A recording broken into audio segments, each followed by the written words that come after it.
前面那个就是王走湖呀，对吧？前面那个地方就是。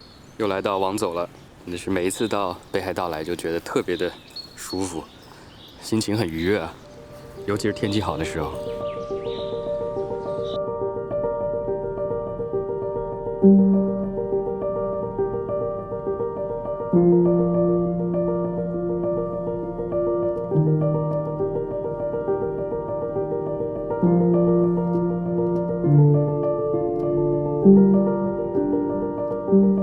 王走这个地名来源于阿伊努语，意思是我们发现的土地。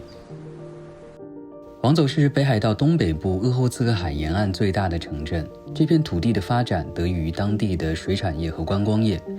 靠海吃海，面向鄂霍次克海的王走，一年四季可捕捞丰富的海产品，如鲑鱼、扇贝、螃蟹等，口味鲜美，品质极佳。自然景观方面，到了冬季，鄂霍次克海的流冰会飘至沿岸，形成壮美的白色滨海景观。乘坐破冰船观赏流冰成为这里最大的亮点。拥有多座湖泊、海岬、湿地与国家公园的王走，秋季同样迷人。火红色的珊瑚草、成片的向日葵和花海，以及平静悠长的湖水，都会让人感受到最放松和治愈的时刻。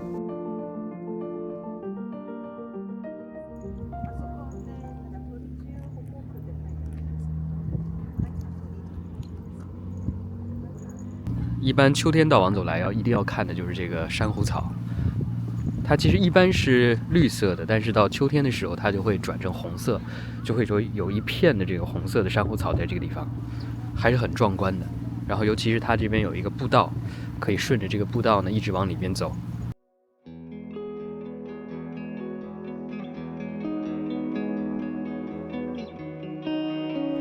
秋天到王走，在能曲湖畔会展现出一种极具特色的景致。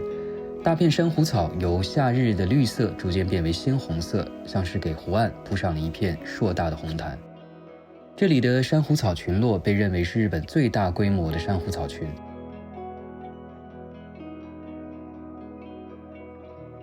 尤其是趁着这个蓝天，在这蓝天的蓝色下面，格外的红。湖上专门设置了木栈道，使人能够近距离行走在珊瑚草丛中，体验一种行走在红色草毯上的奇妙感受。一般到秋季，大家都会去看红叶，但其实第一次看到大片火红的珊瑚草，还是让人觉得挺惊艳的。都是红色，但不像红叶在树梢，而是在地面上铺开，给人一种与众不同的秋色体验。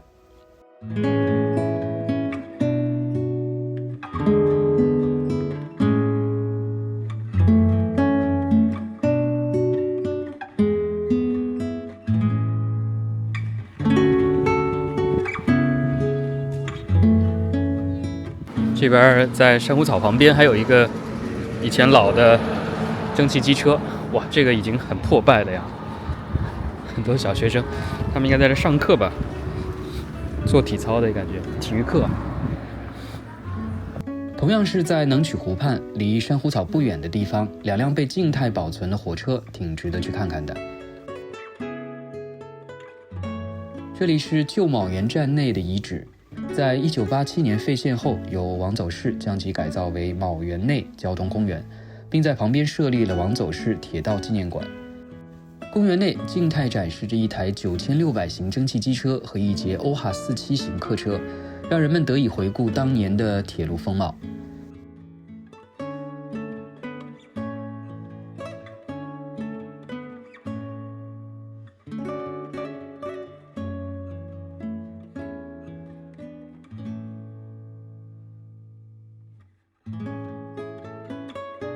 这车还挺独特的，前面一半是榻榻米，后面是座椅。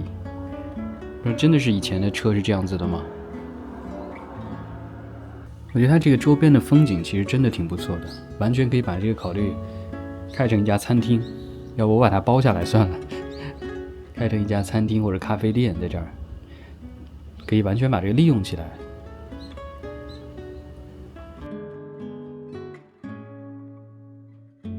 前这边还有一个铁道的闸口。我一直觉得北海道是一个对喜欢火车的人特别友好的地方，因为其实在很多地方都能够看到静态保存的车辆或车站，还有很多秘境小站，也有机会坐到很多有特色且富有年代感的火车。这种体验，就算你不是火车迷，也能在光影和机械间体会到那种新鲜、古朴、怀旧的乐趣。尤其是当你了解到整个北海道铁道的发展以及衰退的过往和当下，其实也会有很多别样的感触。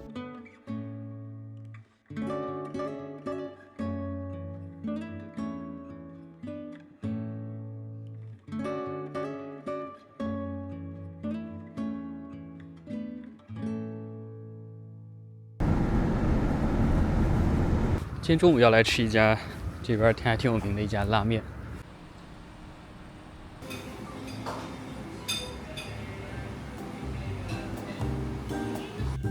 中午来吃的是当地朋友特别推荐的一家拉面店，看起来不起眼，但据说是当地人会特别来吃上一碗的地方。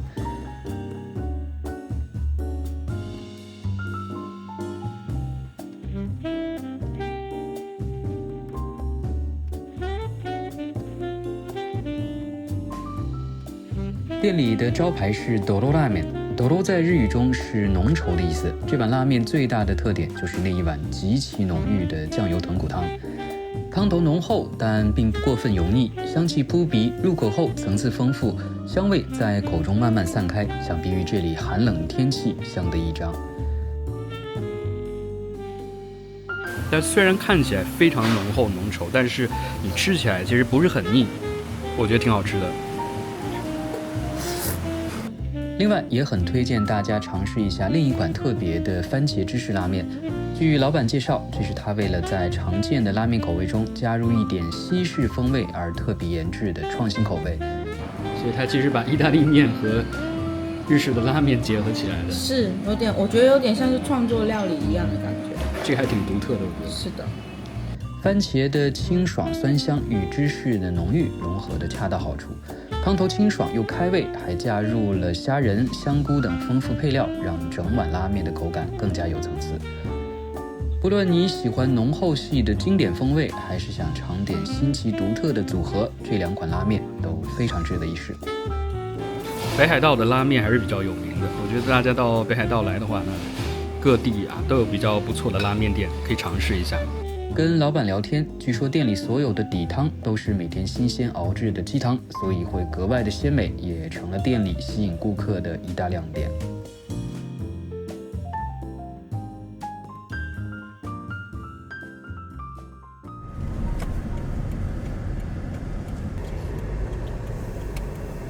哇，果然这边的这片花就开得特别漂亮，完全是满开的状态。就想到了那个富良野那边的拼布花园。在往走的天都山顶，俯瞰整个城市与往走湖的高处，还隐藏着一片静谧有绚丽的花海。秋日里，这里盛开着数以万计的花朵，在3.5公顷的园区内，约有35000株花卉竞相绽放，将整座山头装扮成五彩斑斓的花园。大家自发种的是吧？对。而且这是免费的，我觉得挺厉害的哈。你这富良野那边还得收费的。其实我觉得春秋的北海道也真的是有它的特色，也挺漂亮的。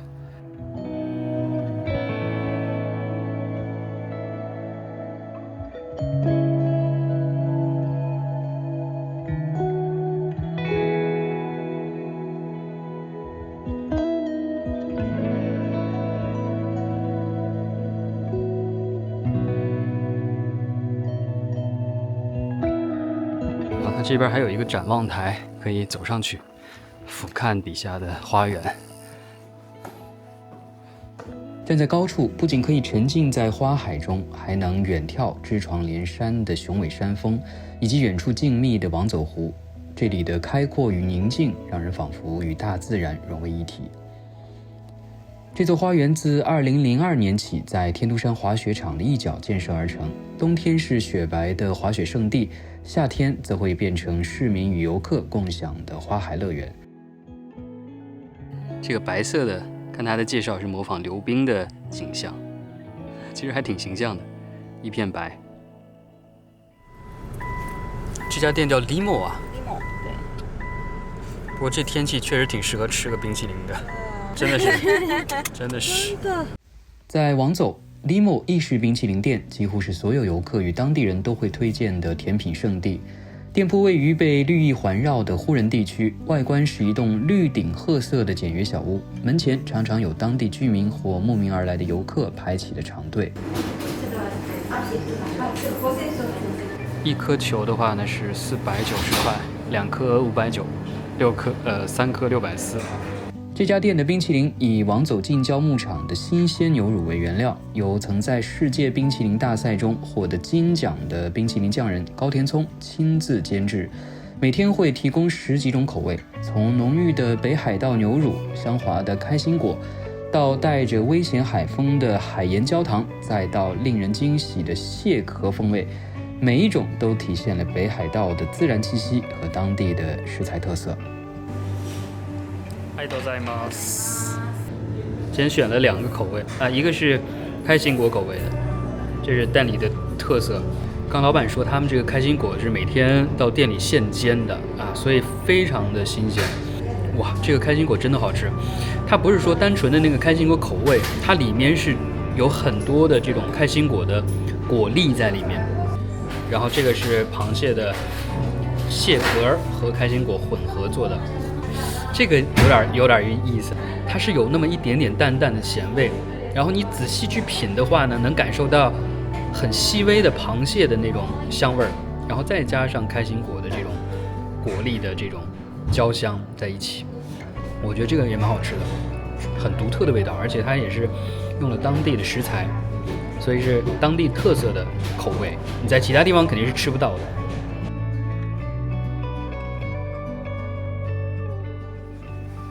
王走这边呢，还有一个其实之前一直特别想来的，还没来过的，叫北方民族博物馆。然后它其实展示了不但是北海道阿伊努民族相关的一些内容以外，还有很多北极圈各国的文化相关的内容。门票的话呢，是1个人800块。它里面这个顶棚啊，进来看的话呢，很像是那种冰雪做的冰屋。它这边其实有很多的介绍的手册，各种不同语言的都有，中文的、简体、繁体都有，英语的。入口处还有一个当地动物皮毛的体验的地方。哇，这个真的是真皮啊！这是鹿的皮，这也是皮毛，小动物的皮毛。而且它这个其实是有音声的导览的，声音的导览的，用手机扫码的话呢，就直接可以听它的讲解，不同的语种都有。而且馆内它是有 WiFi 的，所以其实也比较方便，直接用自己的手机就可以听了。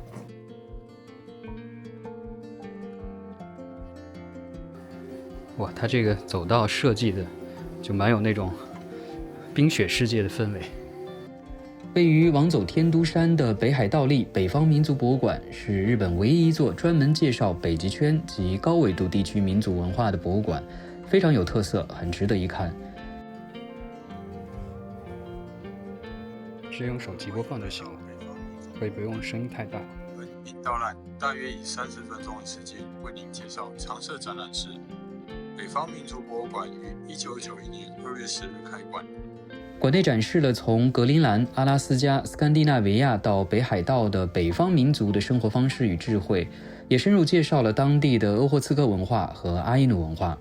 其实北方民族很多的国家，虽然说他们国家不同，但是他们很多的这种文化，尤其是服装上，其实还是很相近的，有很多类似的地方。这些装饰物品看起来很一致，但是其实他们都是不同的民族的，有包括挪威的萨米族啊，包括爱斯基摩人啊，不同的民族的服装。其实这边呢是北海道的萨哈林的阿伊努族。衣物部分展示了使用海豹皮、驯鹿皮、鱼皮等制作的防水大衣、雪鞋、帽子和手套，体现了北方民族在极寒环境下的保暖和防护智慧。这边的这个衣服还挺有意思的，它是用海豹的肠子做的，看起来很薄的，主要就是因为它的防水性比较好一些，在水上进行狩猎的时候会穿这样的防水性能比较好的衣服，有点像类似于雨披的感觉。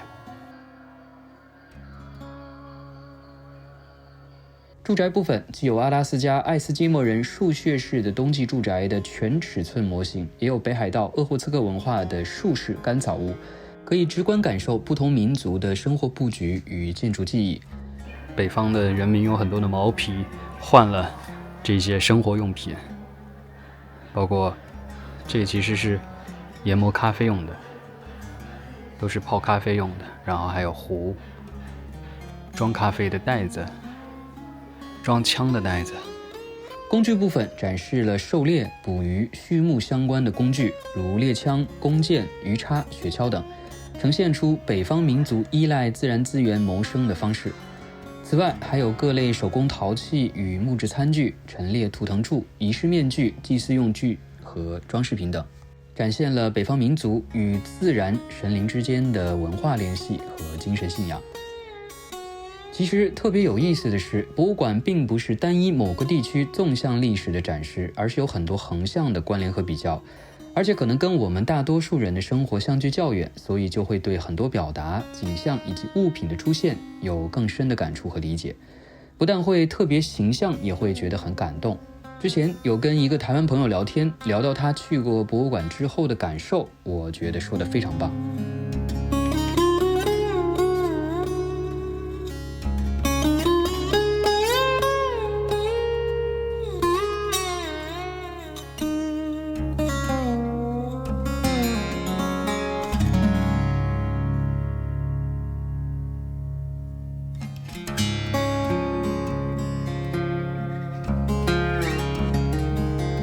之前你还可以盖一个这个纪念章。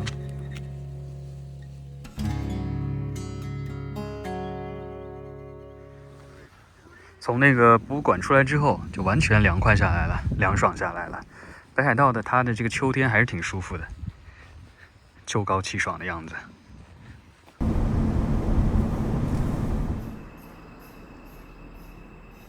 晚餐吃这家叫时代家的居酒屋。时代家是一家在当地口碑不错的海鲜及当地特色料理店，除了各种酒类，菜式从刺身到烤物、寿司都有，非常丰富，适合不同口味的选择。推荐大家可以尝试一下当地特色的蟹壳热清酒，酒体温和，能带出一丝海鲜的鱼香，适合作为开胃及暖身之饮。オホーツク盛りですか？なるほど。こちらがイカで、こちらがマグロ、サーモン。王走主打的当然是海鲜，这道鄂霍次克自身拼盘包含了各种特色的海鲜，食材新鲜，鲑鱼油脂感明显，口感柔润；扇贝肥美甘甜，肉质软嫩；鱿鱼弹性清爽有嚼劲；金枪鱼肉质柔软厚实，带有一丝甘甜。还有这个北极贝啊，这个也真的非常好吃，很香甜。哇，这个扇贝啊，真的是很肥美啊！我每次到北海道最喜欢吃的就是他们这个扇贝。秋季捕捞时，秋刀鱼脂肪含量最高，使得生鱼片口感尤其美味，软嫩鲜甜中带着微微的油润感，入口即化，鲜美多汁。我最喜欢的是这道北海甜虾，虾肉鲜甜，质地细腻多汁，生食时甜味非常明显，而且也是王走当地的特产。八角鱼算是北海道，尤其是道东很特殊的一种海鲜，因为雄鱼鱼体切面成八角形，所以呢通常被叫做八角鱼。外形看起来稍微有点恐怖，外形较为霸气，但脂肪丰厚但不腻，且略带韧性。烤之后与甜味的西京味增融合，表面微焦带香，葱的辛香提升了整体的层次，味道非常棒，推荐大家一定要试一次。这肉特别紧实，对吧？对，有点像鸡肉的感觉了，有点像鸡肉那种紧实。对，我觉得它这个甜味增啊，真的还蛮好吃。对，它那个很加分诶。对。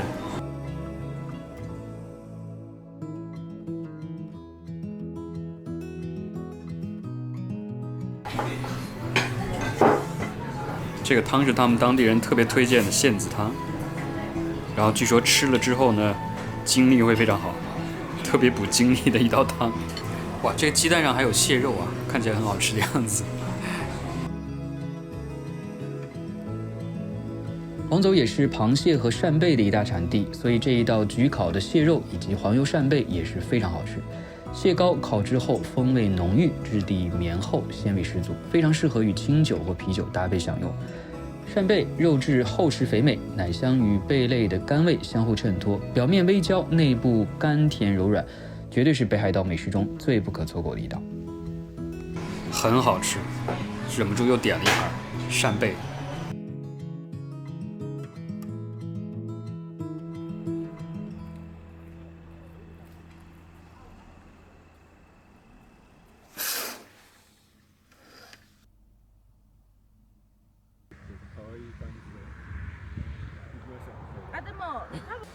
今天要来划独木舟，在他们的这个王走湖上，因为它划的时候有可能会进水，所以他会帮你准备这种装手机的塑料的壳，防水的裤子。如果大家担心水会把裤子弄湿的话呢，可以有这种防水的裤子可以穿。今天的天气还好，稍微有一点风，不过总体来说感觉湖面还是比较平静的。啊，那边已经开始有人在划了。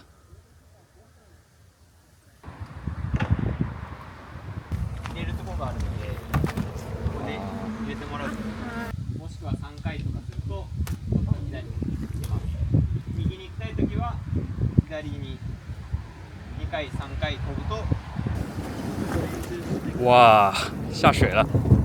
这个船感觉比我在冲绳坐的那个船要大一些。大一点。对，要大一些。我们的目标就是努力不要翻船就行，对吧？努力不要翻船就行，其他无所谓。主要是你划啊。主要是我划。主要是你划。主要是我划吗？所以你多练习一下，多练习一下。我有划对吗？请问？不过还挺舒服的啊，我觉得。对。是吧？难得有这个水上的活动。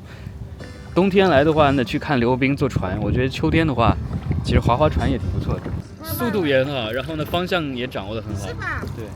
哎呦，可以耶！那一般人没那么难。对啊，算是一般人里面最比较做的。对啊，其实我觉得挺简单的，挺简单，没有那么。In the dark, far from the harbor, far from the start. In a storm, I lost my sails, I lost all direction, got caught in the veil. I didn't know love till you found me. I didn't. 秋季的王走散发着平静温和的气息，谈不上有什么花俏的景点，海、山、湖的景致在此刻能带来最安静而舒适的感受。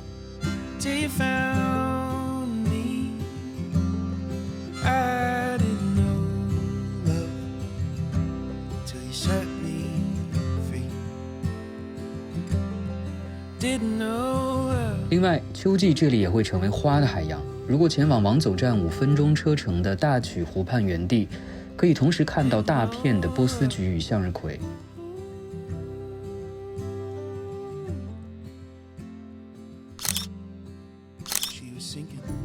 波斯菊通常在9月下旬至10月中旬进入观赏期，呈现出白色和粉色的花带。向日葵在9月下旬到10月上旬盛放，宽阔的田野上会形成壮观的金黄色景象。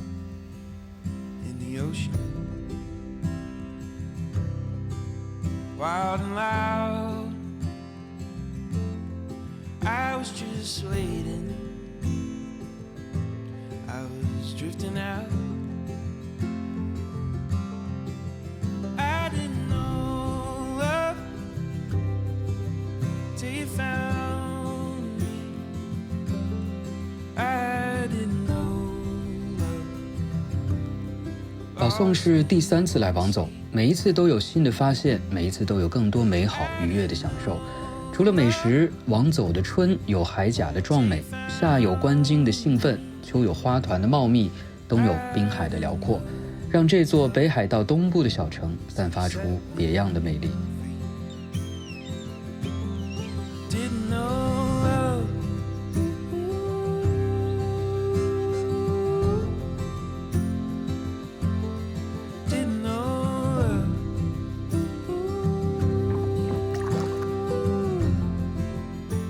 期待下一次造访，以不同季节的视角继续探寻这座小城的别样风情。